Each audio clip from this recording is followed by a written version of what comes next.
You're listening to a CNA podcast. Over the past week, Los Angeles has been on fire. Flames have swept through the city, engulfing some of its most expensive houses and causing the evacuation of hundreds of thousands of people.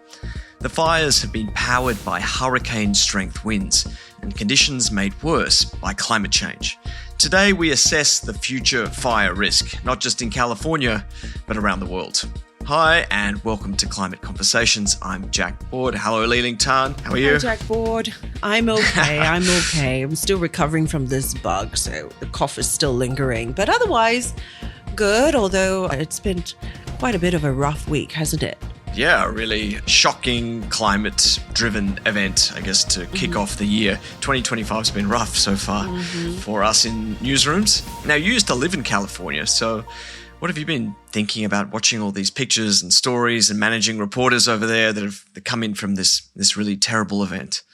I have to admit, at first I didn't think it was going to get this bad. We had this conversation in the early days of the wildfires, and I was like, I used to drive by the 405 freeway and there'd be a wildfire just blazing next to me. And people there were so used to these events that I think we just kind of toughed it out and, took it in our stride. So this became a monstrosity. It was very difficult to see these places that we've been to, the Palisades in Malibu, Hollywood Hills, just reduced to rubble like a war zone. What you're saying is a pretty common story. Like, we've become so almost desensitized to these really shocking events. For example, in our part of the world, like powerful typhoons hitting the Philippines, one after another, and we just kind of go, okay, it's just another damaging event. But on their own, causing huge loss, people are dying, and they're getting worse. And I think this one was another reminder of how bad these events are going to get in the future. And I think fires are such emotional events. There's something about them, and they invoke this fear, these images of utter destruction. That seems to really magnify the impact that they're having. I know I've covered the aftermath of really bad fires in Australia in the past. It's obviously something familiar to all Australians, and it's devastating to kind of be in the wake of these events. And of course, they're becoming more common and catastrophic as the planet heats up. This week's quiz segment, we're going to try and put this in the context of cost. There's been lots of talk about the soaring insurance costs of this fire event in Los Angeles, and this is expected to be the most expensive fire in history. Insurance in disaster-prone areas is becoming a really critical topic. It's something that's happening not just in the United States, but all throughout Asia as well. It is a problem for states and residents alike. Liling, can you rank these disasters that are among the top 10 most expensive insurance events on record by cost? A, the last most expensive fire in history, which was the 2018 Camp Fire in Northern California. B, Hurricane Katrina, which hit the Caribbean and the Gulf of Mexico in 2005.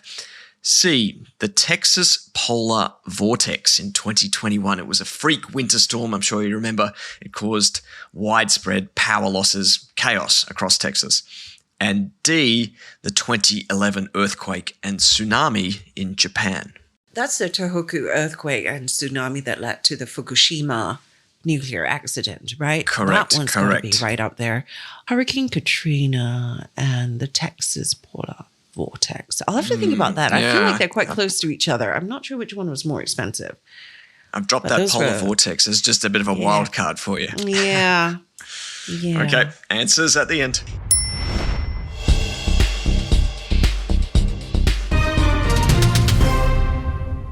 And now for our main segment. It's likely to be the costliest disaster to strike California in decades. Multiple fires across greater Los Angeles that have left neighborhoods razed to the ground. Multiple casualties have been recorded as flames have consumed residential streets. An orange glow has lit up the Hollywood Hills. In short, these have been really frightening scenes in the middle of one of the most iconic and most populous cities in America. But Liling, as you touched on earlier from having lived there, California is no stranger to wildfires, and we've seen this story before, even if it may not have been to this scale in the past, right? Yeah, it happens often enough that I think people take the risk for granted. There's even a wildfire season that runs from June to October when it gets very hot and dry in California. I can think of the August complex fire that happened in Northern California. That was 2020, and it was caused by a series of lightning strikes. Complex basically means multiple wildfires were involved instead of a single wildfire that was sparked by one event. So for this August complex fire, it took about 3 months to contain. And by November that year, 3 months, imagine. By November that year, it had burned about 418,000 hectares of land. And that's about the size of the Netherlands or 6 Singapores. Incredible scale. And you mentioned kind of lightning starting those fires, but we know that there are many other different causes of things that can trigger these types of events. Absolutely. So lightning is the most common cause, I believe, of wildfires. But these fires can be, sparked by a lit cigarette tossed into dry brush, can spread from arson or a campfire that wasn't put out properly. Even a tree falling on a power line can cause wildfires. And that's what happened a couple of years ago in 2021 when it caused one of the worst wildfires in California's history. The Dixie Fire in July that year that burned through 390,000 hectares. And all it takes, right, are the right conditions for a small fire to fan out and then burn fast and furiously, especially in that wildfire season I talked about. But Jack, the fires in LA and the surrounding areas happened outside of that wildfire season. And that's what makes this one so concerning as well. I remember growing up in Australia, and it's still the case now, that we have these fire warning signs like all around the country. If you're just driving from one town to another town, there are signs showing you like today how severe the fire threat could be based on the weather conditions. I'm not sure if California has something similar, but what is striking is that you could be driving in the spring, could be just a hot day in winter with wind, and all of a sudden you're seeing a really severe fire warning in times when you shouldn't be expecting fire. I guess that kind of brings us to this term that we've been hearing about this week, hydroclimate whiplash. You kind of raised this with me. No, what is this about? And what role did it play in the California wildfires? It doesn't sound pleasant. No, it sounds really quite dramatic. So hydroclimate whiplash is basically when there is a sudden, massive shift between very dry conditions and very wet conditions. And scientists say the impact from hydroclimate whiplash events are often more severe than, isolated droughts or flooding, right? So this new study has found that these radical shifts in conditions are happening more frequently, and their findings suggest a link to what's now happening in California. So basically, California had several years of severe drought and wildfires. And then suddenly in the winters of 2022 and 2023, they saw prolonged heavy rainfall, just continuous rainfall. And then last year, it switched right back to dry conditions again. And I guess we've seen a lot in the news reports over the past few days. The plants, the shrubs, the forests that have thrived in these rainy and wet conditions, all of a sudden now that's become fuel because it's dried up. Yeah, they've become kindling, and compounded with these very strong Santa Ana winds that just hammered California last week. It was causing the fires that had sparked to kind of blow far and wide and fan out across the region, leading to these wildfires that we saw. So really, this was a meeting of fuel, fire, and fan, a horrifying end result, horrifying consequence of all that. To understand what's happening, let's bring in one of our colleagues who was there covering events as they unfolded. Ira Spitzer has been CNA TV's man on the ground in the early days of the wildfires. Ira, thanks for joining us on Climate Conversations. Thanks for being here. It's great to talk to you guys. So, Ira, you saw the sights, smelt the air. Can you give us a little sense of what it was like covering that so close to the ground? Well, the scope of it is really hard to imagine until you see these multiple giant plumes of smoke rising out. When I was flying into LA, it was very clear that there was a massive wildfire event happening. The devastation. We've all seen the videos, multiple neighborhoods looking like a war zone with just houses completely turned to rubble, and a very disturbing, difficult situation. Certainly, it's just a sense of shock knowing that this is something that is going to affect Los Angeles for decades, probably. I'm sure you've covered fires across California multiple times. This isn't new for the city, but was this surprising and did it kind of catch you off guard that something like this could happen? Yeah, I live in a fire-prone area as well. We have had really deadly fires, especially in 2019. And then a couple of years ago, just these massive fires burning. But in those cases, it certainly was not in Los Angeles, globally famous city, typically not in areas of major population densities. Los Angeles, look at Pacific Palisades. Dozens of celebrities, I think, had their homes burned down, and, this beautiful place and this idyllic place and great weather, movie stars. And then the images now that we see are, of course, of just this horrible disaster. So it's a lot to process for everyone, and especially, of course, people in Los Angeles. Ira, over the course of your coverage, how much did climate change factor into conversations there as a cause, or at least a major contributing factor to how vastly these wildfires spread? Probably a bit less than in the fires I mentioned 2 years ago, where, for instance, California Governor Gavin Newsom was beating the drum pretty seriously about climate change. There's a perception, perhaps, that speaking about climate with regards to this specific fire could be taken by some as sort of trying to not accept responsibility, whether it's preparation or recoveries. There has a perception also that can be a distraction from the response. What do you think that says about the political situation across the United States, that this is not a rallying point for people to demand more action about climate change? I've had several people say to me like, oh, do you think this will be the moment that Americans go, actually, we can't let this continue? And it seems like from what you're telling us that doesn't seem like it's the conversation that's happening, at least not yet.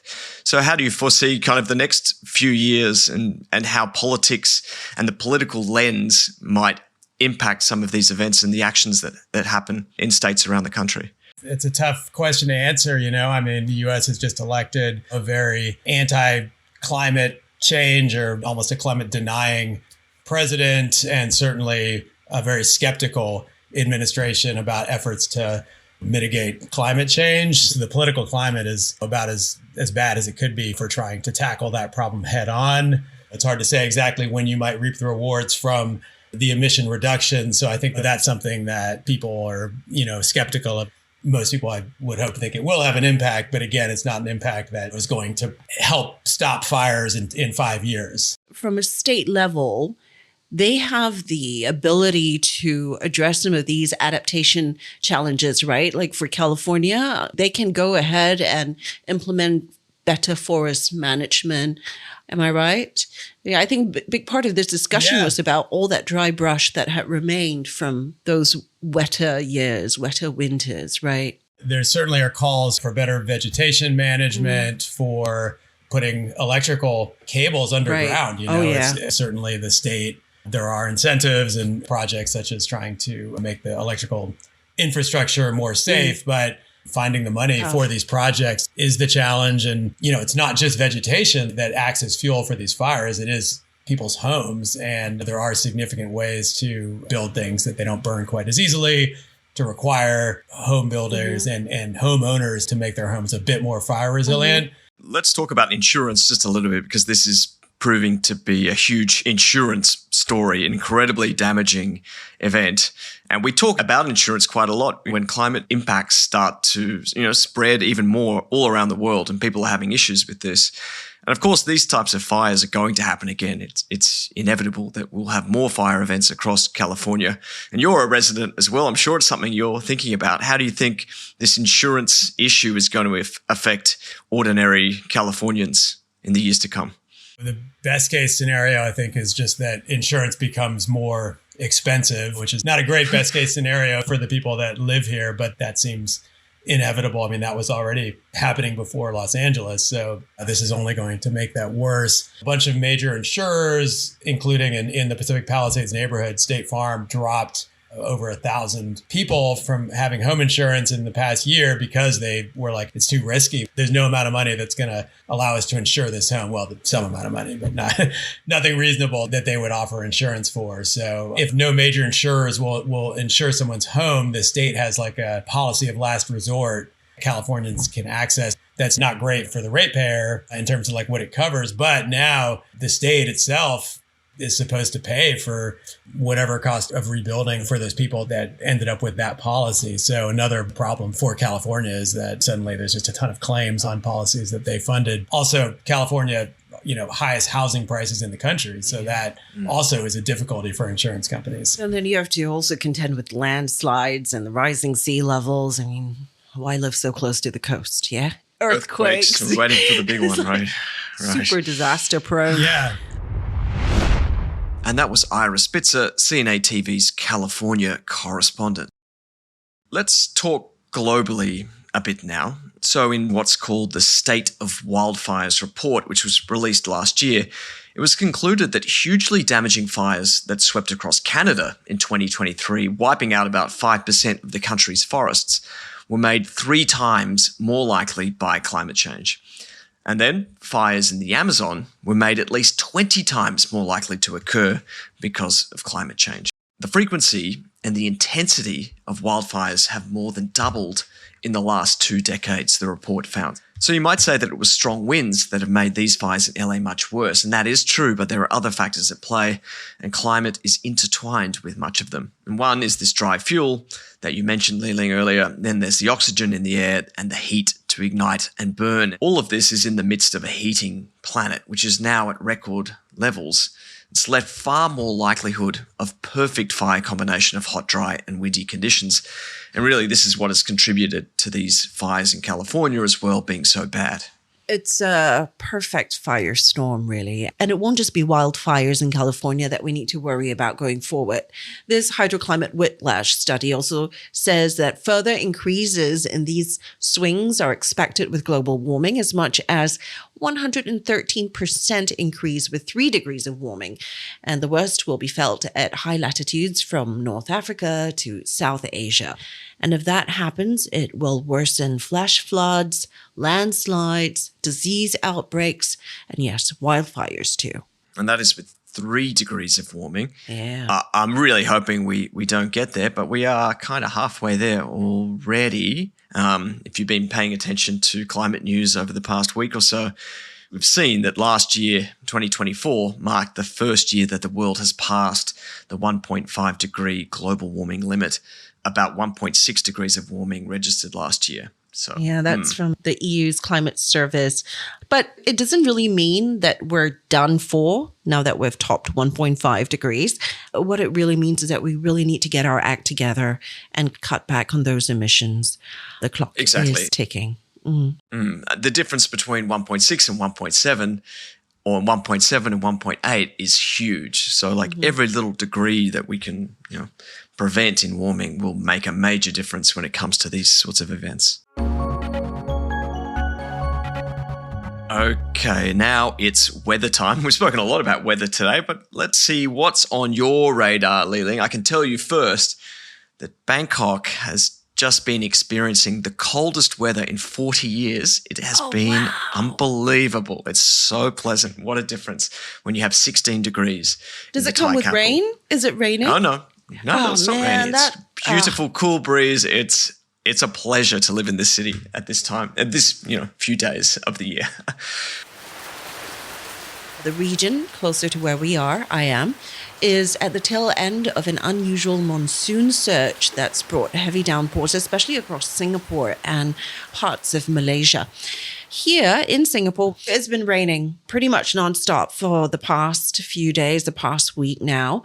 We've already seen rain exceed the January average. We've seen low temperatures as well, with floods in some areas. It's disrupted flights, traffic, and businesses.